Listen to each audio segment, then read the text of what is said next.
Hi friends, welcome to प्यारा India. Friend, Bihar के government nursing कॉलेजों में जो नर्सिंग ट्यूटर के पद पे भर्ती होती है, उसके नियमावली में अब बदलाव करके नया नियुक्ति नियमावली 2024 में बनाया गया है, जिसकी जानकारी हम वीडियो के माध्यम से पहले दिए हुए थे। जिस दिन इस नियुक्ति नियमावली को बिहार के मंत्रिपरिषद से स्वीकृति मिला था, उस दिन हम आप लोग को बताए थे जब इसका प्रकाशन बिहार गजट में कर दिया जाएगा तो विस्तार से हम सारी चीज़ों की जानकारी देने वाले हैं कि इस पद के लिए अब योग्यता क्या है, चयन प्रक्रिया क्या रहेगी, सैलरी क्या मिलेगी, प्रमोशन क्या मिलेगा होगा। तो सारा चीज़ इस वीडियो के माध्यम से आप लोगों को क्लियर होने वाला है, इसलिए वीडियो को पूरा देखें। अगर आपको जल्दी है तो वीडियो का स्पीड बढ़ाकर देख सकते हैं, मगर वीडियो को स्किप नहीं करेंगे, नहीं तो आप लोगों को जानकारी रह जाएगी। तो इसलिए आप लोगों को वीडियो को पूरा देखना है।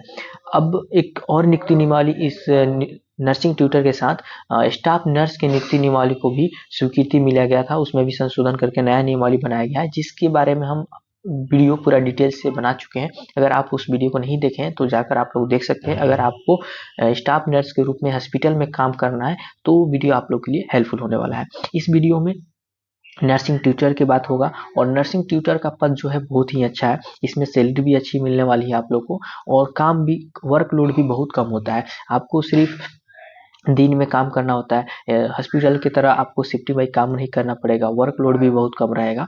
तो सबसे अच्छी अगर मेरे हिसाब से देखा जाए तो ट्यूटर वाला पद है, क्योंकि आप आराम से जाएंगे, 6 घंटा या 7 घंटा जो भी कॉलेज में पढ़ाएंगे, ये भी दबाव नहीं रहता है कि आपको इतना क्लास लेना है, ये कुछ करना है।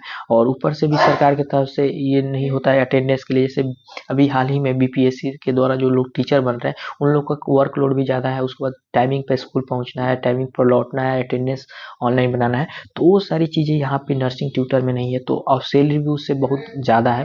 तो बहुत ही अच्छा पद है नर्सिंग ट्यूटर की बात किया जाए। जो बच्चे हॉस्पिटल में काम नहीं करना चाहते हैं तो इसमें योगदान दे सकते हैं और अच्छा खासा सैलरी कमा सकते हैं और अच्छे से काम भी कर सकते हैं। तो चलिए बिना देरी के सारी नियमावली के बारे में आप लोग को हम बताते हैं। तो जैसा कि फ्रेंड आप लोग देख सकते हैं, ये नियुक्ति नियमावली बिहार गजट में प्रकाशित किया गया है। जिस दिन इसका स्वीकृति मिला था 6 दिसंबर 2024 को, और यहाँ पे प्रकाशन जो है 9 दिसंबर को किया गया है, जैसा कि आप लोग डेट दे सकते हैं। इसमें जो भी इंपॉर्टेंट चीज़ें होगी हम आप लोग को बताते चलेंगे। तो यहाँ पे आप लोग देख सकते हैं कि दिया गया है उपचार शिक्षण संवर्ग के नियुक्ति संबंधित जो है नियुक्ति और शर्तें जो है यहाँ पे इंग्लिश में आप लोग देख लेंगे।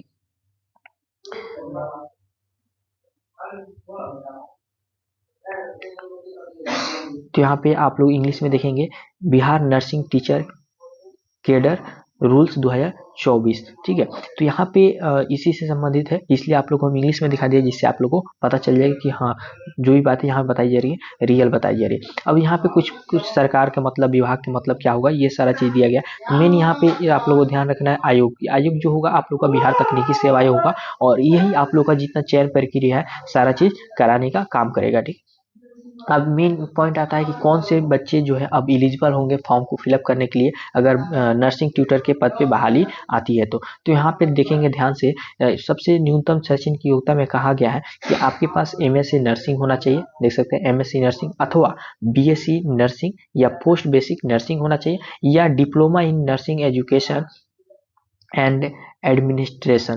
तो यहाँ पे 3 डिग्री के बारे में बात किया गया है। एक एमएससी नर्सिंग है, उसके बाद बीएससी नर्सिंग है, उसके बाद diploma in nursing education and administration course है। तो अगर ये तीनों कोर्स अगर आपने किया है कि इसमें से कोई भी एक, तो आप लोग एलिजिबल हैं आप फॉर्म को फिलअप करने के लिए। तो ज़्यादातर बच्चे जो है बीएससी नर्सिंग किए रहते हैं, जीएनएम का बेसिक या पोस्ट बेसिक नर्सिंग किए रहते हैं, तो वो बच्चे भी एलिजिबल है, एमएससी नर्सिंग वाले भी एलिजिबल है। और जो केवल टीचिंग के हिसाब से ही कोर्स करते हैं, diploma in nursing education administration course होता है, तो वो अगर आपने किया है तो भी आप लोग एलिजिबल हैं। तो ये चीज़ आप लोग ध्यान में आ गया कि कौन से लोग फॉर्म को फिलअप कर सकते हैं। तो जीएनएम वाले बच्चे फॉर्म को फिलअप नहीं कर सकते हैं। जीएनएम के बाद अगर आपने पोस्ट बेसिक नर्सिंग कर लिया है तो फॉर्म को फिलअप कर सकते हैं। बीएससी नर्सिंग कर सकती है तो भर सकते हैं, एमएससी नर्सिंग की है तो भी फॉर्म को फिलअप कर सकते हैं, और डिप्लोमा इन नर्सिंग एजुकेशन किए हुए तो भी फॉर्म को फिलअप कर सकते हैं। तो यहाँ पे 3 डिग्री की मान किया गया। मगर यहाँ पे देखिए डिग्री के साथ आपके पास कहा गया है कि 2 वर्षों का व्यावसायिक अनुभव भी होना अनिवार्य है। ये नहीं है कि आपको गवर्नमेंट कॉलेज से ही, गवर्नमेंट कॉलेजों में ही आप लोग का जो है एक्सपीरियंस होना चाहिए। अगर आप प्राइवेट कॉलेज में भी 2 साल पढ़ाए हुए हैं तो इलिजिबल है, आप फॉर्म को फिलअप कर सकते हैं। यानी कहने का मतलब बीएससी नर्सिंग कर लिया है, उसके बाद 2 साल के पास आपको 2 साल का एक्सपीरियंस आपका होना चाहिए कम से कम, आपको कॉलेजों में टीचर के रूप में, ट्यूटर के रूप में काम करते हुए। चाहे आप एमएससी नर्सिंग किए हों, चाहे आपने diploma in nursing education course में किए हों, सभी को 2 साल का एक्सपीरियंस यहाँ पे मांगा गया है। ठीक, अब यहाँ पे ये भी बात ध्यान में रखना है कि अगर मान लीजिए कि बीएससी नर्सिंग या जो भी कोर्सेज यहाँ पे कहा गया है, तो अगर आप बिहार से कर रहे हैं तो बिहार सरकार द्वारा अगर मान्यता प्राप्त कॉलेज है तो वहाँ से अगर आप किए हैं तो अच्छा है। ठीक है, यहाँ पे देखेंगे दिया गया है। अगर अदर स्टेट से आप किए हैं तो वो कॉलेज जो है इंडियन नर्सिंग काउंसिल से मान्यता होना चाहिए। ये चीज़ आप लोग को ध्यान में रखना होगा, तभी आप लोग फॉर्म को फिलअप कर पाएंगे। ये चीज़ हो गया। अब यहाँ पे अब बात करते हैं एज क्या होने वाला है। तो एज देखिए, न्यूनतम जो एज है आप लोग को 21 वर्ष है, यानी कि 21 वर्ष आपके पास हो गया है एज आपका, तो फॉर्म को फिलअप कर सकते हैं।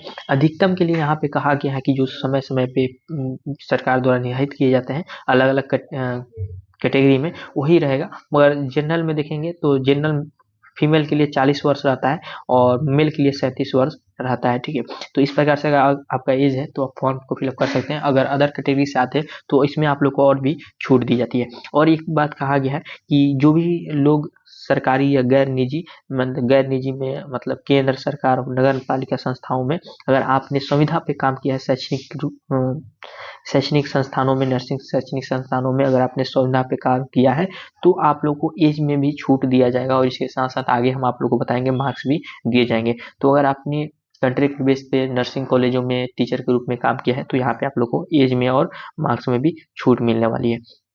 और ये जो आप लोग का एज की गणना जो होगी, जिस साल बहाली आएगी उसके 1 अगस्त से लिया जाएगा, यानी कि 1 अगस्त से आप लोग की गणना की जाएगी। अब यहाँ पे देखेंगे भर्ती प्रक्रिया में सबसे मेन पॉइंट इस बार बदलाव किया गया है। अभी हाल ही में नर्सिंग ट्यूटर की बहाली आई थी, तो उसमें देखा गया कि जो भर्ती हुआ मार्क्स बेसिस पे हुआ, मगर अब जो है आप लोग की परीक्षा पे होगी।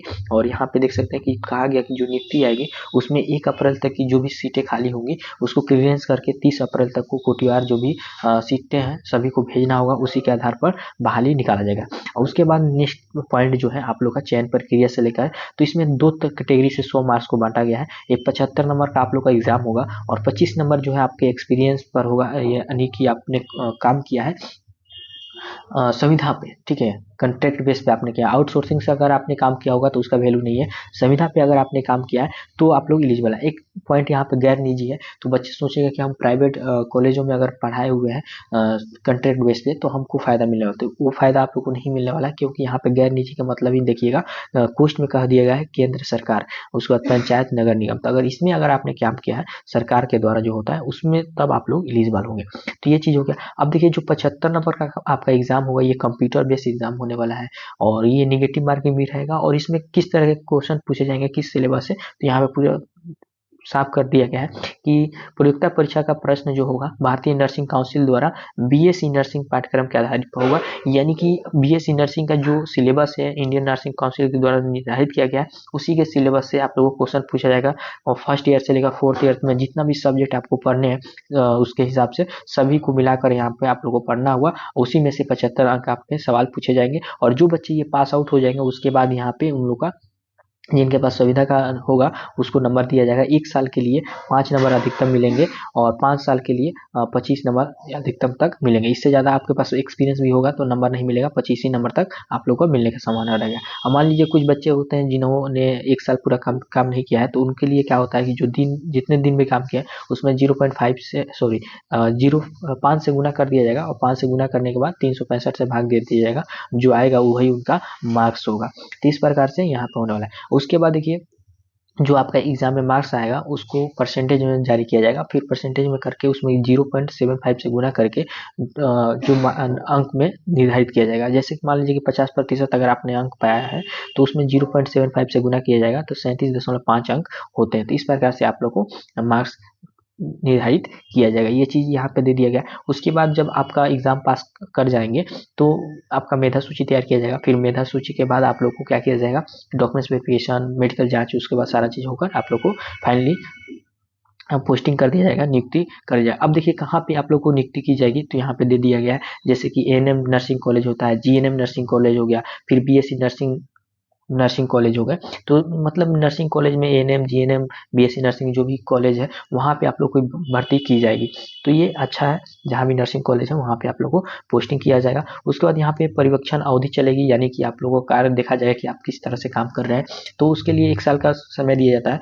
फिर अगर आपके पास अगर अच्छा काम नहीं करते हैं तो आप लोग को 1 साल और दिया जाता है कि आप अच्छे से काम को बेहतर करें। उसके बाद संपुष्टि होती है, इसमें आप लोग को एग्जाम लिया जाता है जो विभाग के द्वारा, वो आप लोगों को पास करना होता है।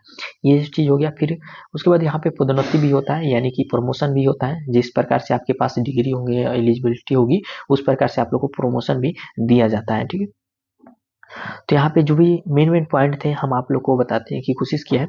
उसके बाद देखिएगा यहाँ पे जो नियुक्ति नियमावली पहले 2019 वाला था, पूरा तरह से यहाँ से निरस्त कर दिया गया। तो ये अब 2019 वाला लागू नहीं होगा। अब 2024 जो बन गया है वही पूरा आप लोग को लागू होगा। पूरा न्यू तरीके से यहाँ पे देख सकते हैं नियमावली बनाया गया। अब देखिए यहाँ पर प्रमोशन की बात कहा गया है कि आप लोग ट्यूटर नर्सिंग के पद पे बहाल होंगे, और सीधे जब आप लोग का प्रमोशन होगा तो आप प्रिंसिपल बन सकते हैं। इससे आगे आप लोग कोई इसके बीच में नहीं प्रमोशन है, केवल डायरेक्ट आप प्रिंसिपल के पद पे हो सकते हैं। तो ये था आप लोगों का जो भी मेन पॉइंट था हम आप लोगों को बता दिया। अब बात है कि सैलरी कितनी आएगी। तो देखिए लास्ट टाइम अभी हाल ही में जो बहाली आया था उस समय 4800 ग्रेड पे आप लोग को बहाली आया था नर्सिंग ट्यूटर के लिए। तो यहाँ पे सैलरी अच्छी है, क्योंकि जो स्टाफ नर्स की बहाली आती है वो 4600 ग्रेड पे आती है। तो उसमें क्या है कि जीएनएम जो है न्यूनतम योग्यता है, इसलिए 4600 ग्रेड पे आता है। मगर इसका 4800 इसलिए आ रहा है क्योंकि इसमें न्यूनतम योग्यता जो है बीएससी नर्सिंग है, तो इसका सैलरी बढ़ेगा ही। और मेरे हिसाब से नर्सिंग ट्यूटर ही अच्छा है, क्योंकि आप लोग की सैलरी भी बढ़िया है। अगर आपने बीएससी नर्सिंग किया है तो आप कोशिश करें कि टीचिंग लाइन में जाए। और टीचिंग लाइन में क्या होता है कि आपको वर्कलोड नहीं रहता है, और सबसे मेन जो चीज़ होता है कि आप अपने फैमिली के साथ रह सकते हैं। दिन में सिर्फ आपको ड्यूटी करना होगा, रात वगैरह में ड्यूटी करने की जरूरत ही नहीं पड़ती है। आप चाहे अपने फैमिली के साथ रहें, दिन में 6 से 7 घंटा आपको बस ड्यूटी करना होता है। तो ये अच्छा जॉब है मेरे हिसाब से। अगर आप करना चाहते हैं, आपको हॉस्पिटल में मन नहीं लगता है, तो अब बहुत से लोग होते हैं जैसे कोर्स कर लेते हैं, उनको इंजेक्शन देना है जगह या ब्लड से या बहुत चीज़ों से डर लगता है, तो उनके लिए बेस्ट लाइन है, इस फील्ड में आ सकते हैं। तो देखिए जो भी जानकारी था यहाँ पे हम आप लोगों को बता दिए। अगर आप स्टाफ नर्स के लिए देखना चाहते हैं तो उसका वीडियो चैनल पर अवेलेबल है, जाकर आप लोग देख लेंगे। स्टाफ नर्स के बारे में हम पूरे डिटेल से बात किए हुए हैं। तो फ्रेंड वीडियो में इतना ही। वीडियो हेल्पफुल लगे तो लाइक करें, अपने दोस्तों साथियों को शेयर करें, और इससे संबंधित जो भी डाउट्स है आप कमेंट बॉक्स में रख सकते हैं। और टेलीग्राम और इंस्टाग्राम का लिंक डिस्क्रिप्शन बॉक्स में मिल जाएगा, वहाँ से भी फॉलो करके हमसे जुड़ सकते हैं और बातें कर सकते हैं। Thank you.